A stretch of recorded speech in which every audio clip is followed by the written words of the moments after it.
ज्वाला द्वीप पार्ट 3। उग्राक्ष अपने सेवकों के कंधों का सहारा लेकर उठ खड़ा हुआ। घावों की पीड़ा के कारण वह जोर से कराह उठा। फिर कुछ चिंतित होकर उसने चित्रसेन से कहा, चित्रसेन, कोई शत्रु मुझ जैसे भयानक और अजय को भी अगर इस दशा में पहुंचा सकता है तो मैं क्या कहूँ। इस महारण्य में जहाँ तक मेरी दृष्टि जाती है, मैं यहाँ पूर्ण स्वामित्व से विचरण करता रहा हूँ। इसके अलावा मैं यशस्वी राक्षस वंश की संतान हूँ। मुझे मेरी ही भूमि में कुछ क्षुद्र मानव आहत करके चले गए हैं। यह मेरे लिए बड़े अपमान की बात है। चित्रसेन उग्राक्ष को सांत्वना देकर बोला, उग्राक्ष, चिंता करने से कोई फायदा तो है नहीं। तुम और मैं, हम दोनों ही हार गए हैं। ज्वालाद्वीप के लोगों से नहीं, हम उनके वाहन उन पक्षियों से हारे हैं।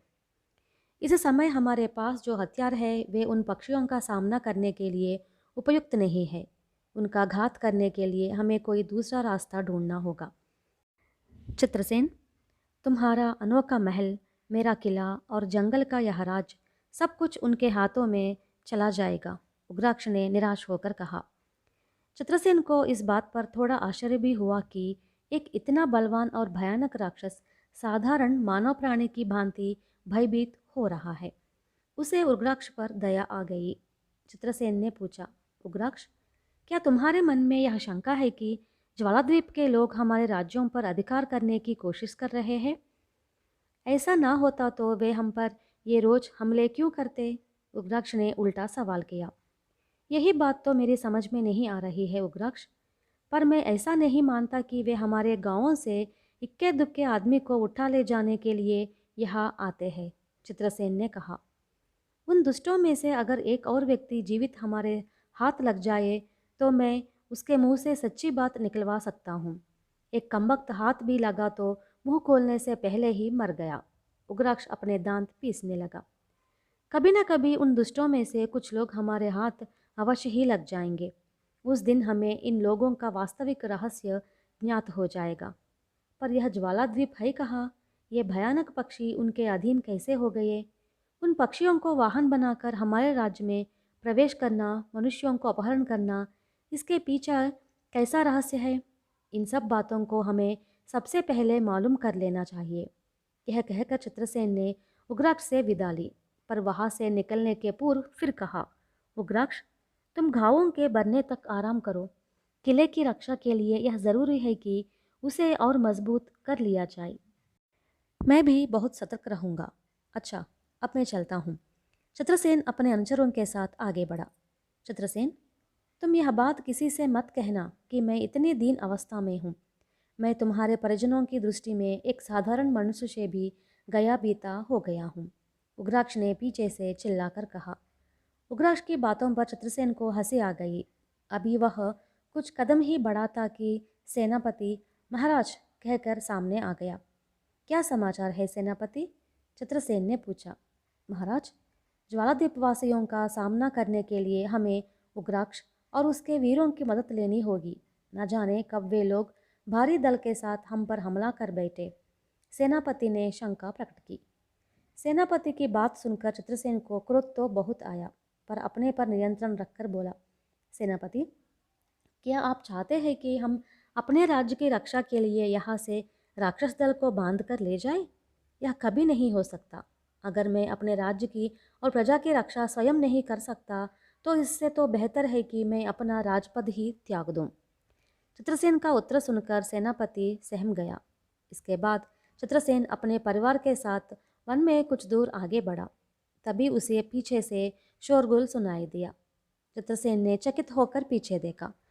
विचित्र से हथियार धारण किए दो राक्षस जोर से महाराज महाराज पुकारते हुए दौड़े आ रहे थे।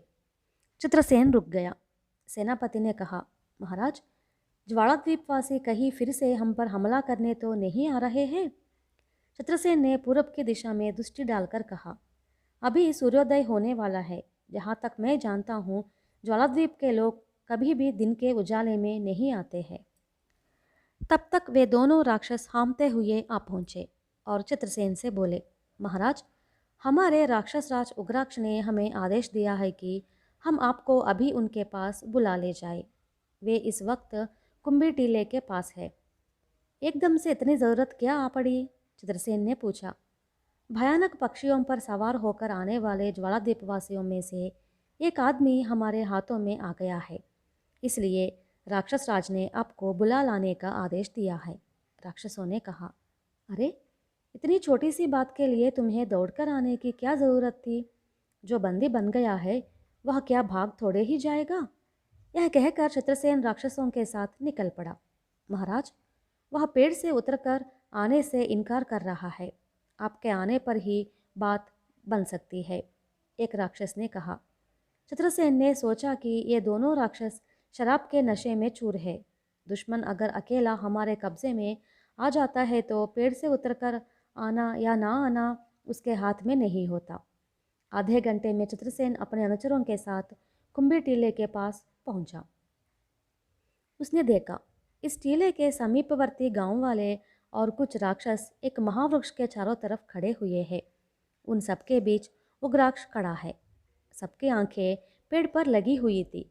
उस पेड़ की ऊंची डाल में बाघ चर्म पहने एक मनुष्य हवा में तलवार घुमाता हुआ चिल्ला रहा था। मैं पेड़ पर से उतरकर नहीं आऊँगा, हरगिज़ नहीं। तुम सोचते हो कि मैं जानबूझकर तुम राक्षसों का आहार बन जाऊँगा। अगर किसी ने पेड़ पर चढ़ने की कोशिश की तो मैं उसे तलवार के घात उतार दूंगा और स्वयं भी मर जाऊँगा, उस आदमी ने चीख कर कहा।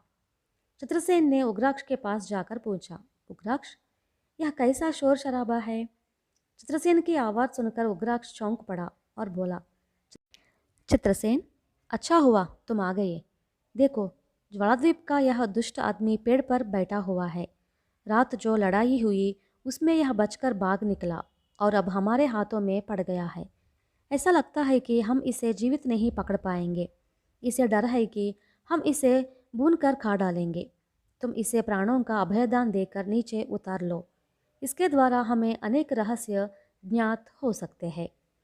चित्रसेन ने पेड़ की सबसे ऊंची डाल पर बैठे उस आदमी की तरफ दृष्टि उठाई और चिल्लाकर कहा, अरे भले मनुष्य, तो नीचे उतर आ। तेरे प्राणों के लिए कोई खतरा नहीं है। नीचे खड़े इन सभी लोगों ने मुझसे उतरने के लिए कहा। मैं नहीं उतरा तो क्या तुम इन सारे लोगों से अलग हो? क्या कहीं के राजा महाराजा हो? भाग चर्मधारी उस आदमी ने लापरवाही से उत्तर दिया। हाँ, मैं महाराज चित्रसेन हूँ। ये जंगल, इसमें बसे सारे गांव और ये सारे प्रदेश मेरे अधीन है। मैं तुम्हें अभय देता हूँ कि तुम्हारे प्राणों को यहाँ तनिक भी खतरा नहीं है। चित्रसेन ने आश्वासन दिया। चित्रसेन के मुंह से यह बात निकलते ही वहाँ खड़ी भीड़ जोर से चिल्ला उठी, महाराजा चित्रसेन की जय। यह जयकार सुनकर पेड़ पर बैठा व्यक्ति विस्मय भाव से चित्रसेन की ओर देखकर बोला, लेकिन इन राक्षसों का क्या भरोसा? अगर ये मेरे हाथ पैर तोड़कर मुझे खा गए तो? इन लोगों से तुम्हें किसी प्रकार का खतरा नहीं है। ये लोग मेरे आदेशों का पालन करते हैं। यह कहकर चित्रसेन ने उग्राक्ष की तरफ देखा।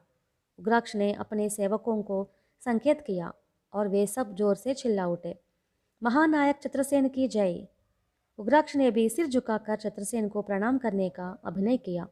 फिर मन ही मन बोला, उफ, मुझ महाराक्षस की कैसे दुर्दशा हो गई।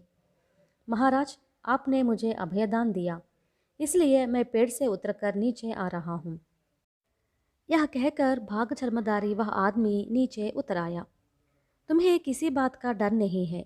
तुम अपनी यह तलवार मेरे सेनापति के हाथ में दे दो। चित्रसेन ने आदेश दिया। भाग चर्मधारी उस मनुष्य ने चुपचाप वह तलवार सेनापति को सौंप दी। चित्रसेन, शायद हमें इस आदमी को यातनाएं देकर रहस्य जानने की ज़रूरत नहीं पड़ेगी। हाँ हाँ, मैं जो भी रहस्य जानता हूँ सब बता दूंगा।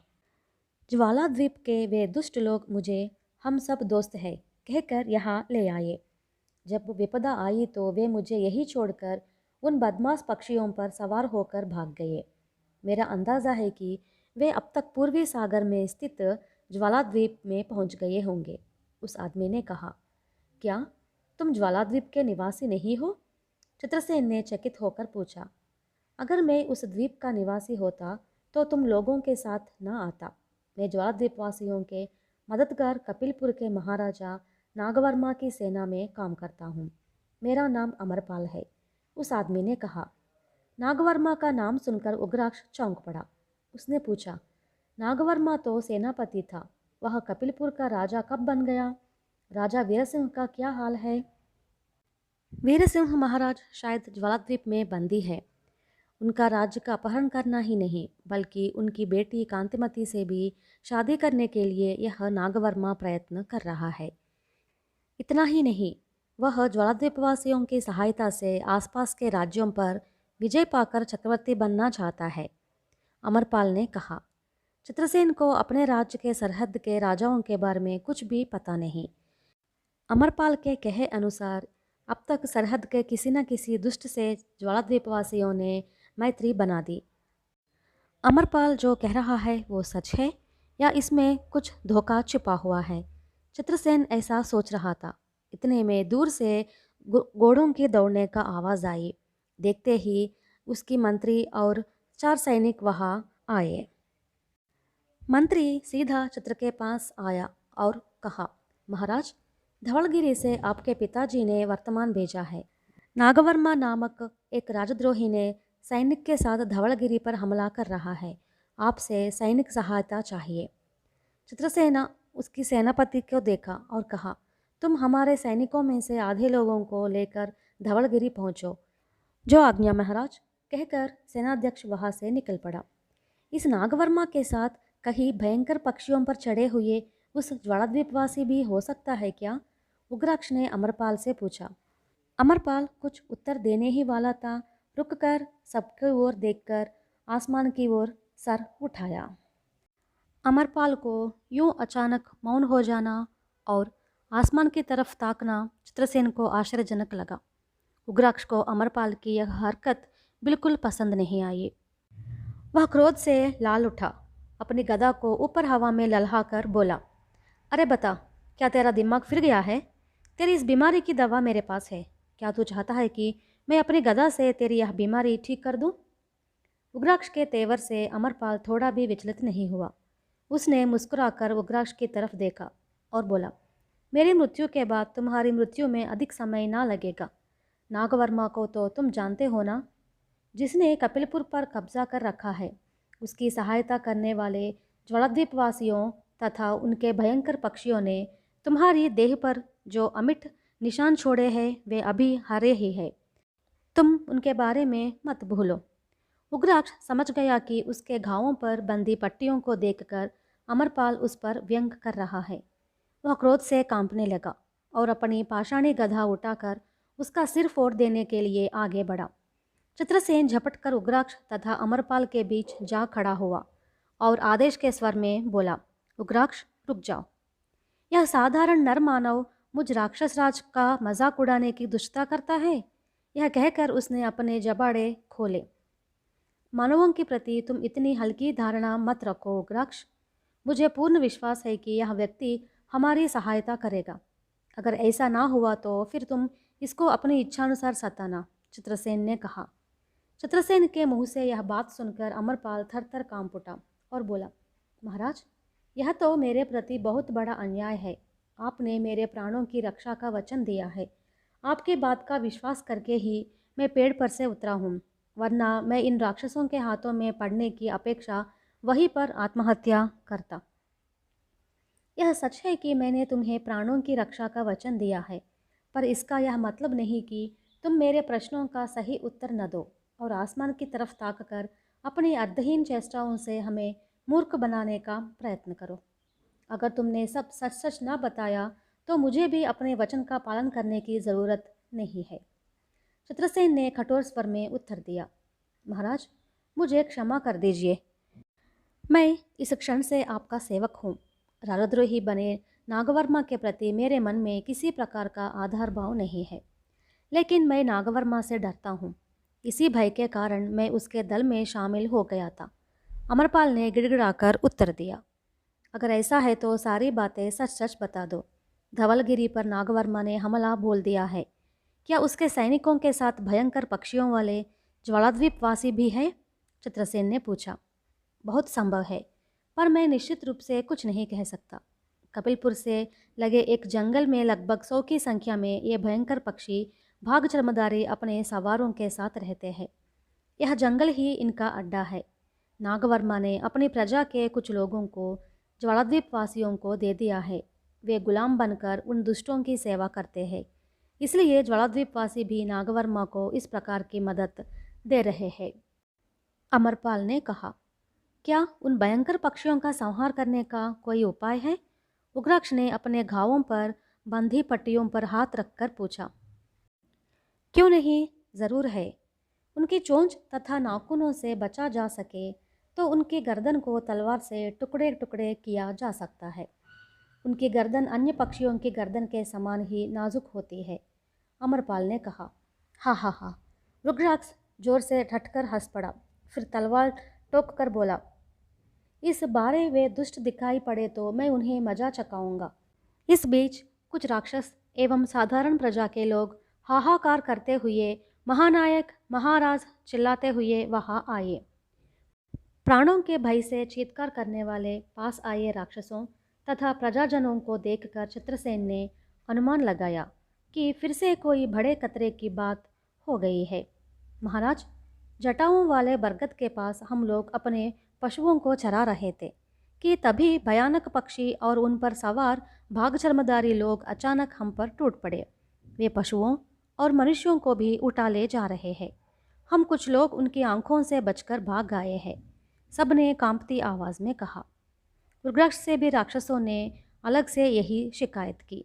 वे तो पशुओं को चोरी से लुक छिपकर उठा लेने के लिए गए थे, पर उनके दुर्भाग्य से भाग चर्मदारी तभी वहां आ धमके थे, इसलिए उन्हें उल्टे पांव भाग आना पड़ा था। चित्रसेन, क्या हम मवेशियों और उनके चरने वालों की रक्षा के लिए चले? उग्राक्ष ने निरुत्साहित स्वर में पूछा। नहीं तो क्या, जानते को वे दुष्ट सता रहे हैं तो क्या हम देखते रहे? चित्रसेन ने क्रोधित होकर पूछा। चित्रसेन तुरंत जटाओं वाले बरगद वृक्ष की दिशा में चल पड़ा। उग्राक्ष ने भी अपना चेहरा गंभीर बनाया और बोला, चलिए उन दुष्टों को काटकर आज गीधों का भोजन बनाएंगे। इसके बाद वह चित्रसेन के पीछे चल पड़ा। सब लोग कुछ दूर तक वृक्षों के बीच से चलते रहे। फिर अमरपाल चित्रसेन के सामने आकर बोला, महाराज, आपसे मेरा छोटा सा निवेदन है। अब तक वे भाग चर्मदारी अपना काम पूरा करके चले गए होंगे। अगर वे लोग वहाँ पर हो भी तभी हम उनका कुछ नहीं बिगाड़ पाएंगे। उन भयंकर पक्षियों के रहते हम लोगों का उनसे टकराना आत्महत्या सदृश ही माना जाएगा। उग्राक्ष ने स्वीकृतिपूर्वक सिर हिलाते हुए कहा। चित्रसेन, अमरपाल के कथन में बहुत हद तक सच्चाई है। हमें जल्दबाजी में नहीं जाना चाहिए। रात का अनुभव तुम्हें याद ही है। सारी बातें सुनने समझने के बाद चित्रसेन को भी लगा कि वह सचमुच दुस्साहस ही करने जा रहा था। वह जान गया कि इससे उसके सैनिकों और उग्राक्ष के राक्षस अनुचरों की बलि ही होनी थी। ज्वालाद्वीप के निवासियों के साथ इस तरह का संघर्ष कोई अनुकूल परिणाम नहीं ला सकता। चित्रसेन के मन में इस बात का दुख और रोष था कि वह अपनी प्रजा की रक्षा करने में असमर्थ और असहाय प्रमाणित हो रहा है। इस तरह वह कितने समय तक शासन कर सकेगा? नागवर्मा ने धवलगिरी पर हमला कर दिया है। अगर उसके पिता पराजित हो गए तो क्या नागवर्मा उस पर आक्रमण किए बिना मान जाएगा? ऐसे ही कुछ संशय और भय थे जो चित्रसेन के हृदय को मत रहे थे। तभी अमरपाल बोला, महाराज, मैं आपका विश्वास पात्र सेवक हूँ। अगर आप आदेश दें तो मैं अग्निकुंड में भी कूद सकता हूँ। मैं जो भी कहूँ उस पर आप भरोसा रखिए और मेरी बात पर ध्यान दीजिए। सबसे पहले हमें कपिलपुर के निकटवर्ती जंगल में अपना निवास बनाए उन भयंकर पक्षियों का किसी कपटपूर्ण उपाय से नाश करना होगा। फिर उन भाग चर्मदारियों का अंत करना कोई कठिन काम नहीं होगा। अमरपाल, तुमने बताया कि वहाँ पर लगभग 100 की संख्या में भयंकर पक्षी है। उनका संहार हम कैसे कर पाएंगे? चित्रसेन ने पूछा। उन दोनों का वार्तालाप उग्राक्ष बड़ी सावधानी से सुन रहा था। वह जल्दी से जल्दी उस उपाय को जानना चाहता था जिससे उन पक्षियों का नाश हो। उसने उतावली दिखाते हुए अमरपाल से पूछा, अमरपाल, जल्दी बताओ, वह उपाय क्या है? अमरपाल ने रुद्राक्ष की तरफ क्रोध और उपेक्षा की दृष्टि से देखा, फिर चित्रसेन की तरफ मुड़कर बोला, महाराज, यह बात मैंने आपको पहले ही बता दी थी कि कपिलपुर के पास के जंगल में उन भयंकर पक्षियों का अड्डा है। उन पक्षियों को बड़ी बड़ी झोंपड़ियों में रखा जाता है और उस समय उनके पैरों में मजबूत जंजीरें डालकर उन्हें लोह के कंठों से बांध दिया जाता है। उन पर सवारी करने वाले लोग पास ही कुटिया में रहते हैं। महाराज, जिस समय वे पक्षी जंजीर से कसे होते हैं, हमें उसी समय उनका संहार करना होगा। उपाय तो अच्छा है, पर सवाल यह है उनका संहार कैसे किया जाए। क्या एक एक को शस्त्र से मारा जाए या अन्य किसी उपाय से? चित्रसेन ने पूछा। महाराज, इसके बारे में मैं भी एक उपाय सोच रखा। हम लोग ऐसे करेंगे उन्हें। अमरपाल अपनी बात पूरी करने जा ही रहा था कि सामने के वृक्षों के पीछे बड़ा कोलाहल होने लगा। उग्राक्ष और चित्रसेन वहाँ उपस्थित सभी लोगों ने कोलाहल वाली दिशा में दृष्टि दौड़ाई। फिर वे लुकते छिपते उन वृक्षों के पास गए और आड़ में खड़े हो जब उन्होंने सामने की तरफ देखा तब उन्हें एक बीभत्स दृश्य दिखाई दिया। कुछ भयंकर पक्षी भेड़ों तथा गायों की अपने पंजे में दबाकर इस तरह आकाश में उड़ रहे थे जैसे कोई बड़ी चील पक्षियों के बच्चों को उड़ा ले जाती है। उन पक्षियों पर सवार भागचर्म वाले लोग जोर जोर से चिल्ला रहे थे और भाग रहे मवेशियों के पालकों पर भाले फेंक रहे थे। हर सवार के पास भालों के पुलिंद थे। मवेशियों के पालक हिम्मत करके पत्थरों और लाठियों से उन पक्षियों का प्रतिहार करने की कोशिश कर रहे थे। पशुओं में भगदड़ मच गई थी। चारों तरफ आतंक का राज्य था। इस भयंकर दृश्य को देखकर चित्रसेन कंपित हो उठा। क्रोध से उग्राक्ष का शरीर थरथर उठा और उसने अपने पाषाण गदा को जोर से जमीन पर ठोका और चिल्लाया, लेकिन चित्रसेन ने उसे रोक दिया और कहा, अब तुम्हारे गरजने से कोई फायदा नहीं है। जो होना था सो हो गया। अब हमें इतना ही करना है कि इन घायल चरवाहों की मरहम पट्टी करे और इन्हें इनके घर पहुंचा दे। चित्रसेन की बात सुनकर उनके अनुचर और राक्षसगण आगे बढ़ने को हुए, लेकिन चित्रसेन ने उन्हें रोककर कहा, सबसे पहले उन दुष्टों को यहाँ से चले जाने दो। देखते देखते ज्वालाद्वीप के निवासी पक्षियों पर सवार वे लोग आसमान में ऊंचे उड़ गए। जब वे आंखों से ओझल हो गए तब चित्रसेन के अनुचर और राक्षसगण घायलों को पट्टी बांधने में जुट गए। उग्राक्ष हतोत्साहित होकर एक पेड़ के तने से सटकर बैठ गया और बोला, चित्रसेन, मैं आज तक कभी भयभीत नहीं हुआ, पर अब न मालूम क्या मेरे मन में डर पैदा हो रहा है। हम इन दुष्टों से अपने राज्य की और अपनी प्रजाओं की रक्षा कैसे कर पाएंगे? कौन से उपाय से? चित्रसेन अमरपाल की ओर मुड़कर बोला, अमरपाल, तुमने कहा था कि ज्वालाद्वीपवासियों के उन भयंकर पक्षियों को मारा जा सकता है। कौन सा उपाय है? महाराज, वे भयंकर पक्षी जिन झोंपड़ों पर बंधे रहते हैं, हमें उन्हीं झोंपड़ियों में उनका संहार करना होगा। इसका एक ही उपाय है, वह है उन झोंपड़ियों में आग लगा देना। अमरपाल ने कहा, क्या वह काम संभव है? चित्रसेन ने पूछा। महाराज, अवश्य संभव है। आप मेरे साथ कुछ सैनिकों को भेज दीजिए। मैं कपिलपुर के पास वाले उस जंगल में प्रवेश करूंगा और पहरेदारों का अंत कर उन भयंकर पक्षियों को जिंदा जला डालूंगा। अमरपाल ने कहा।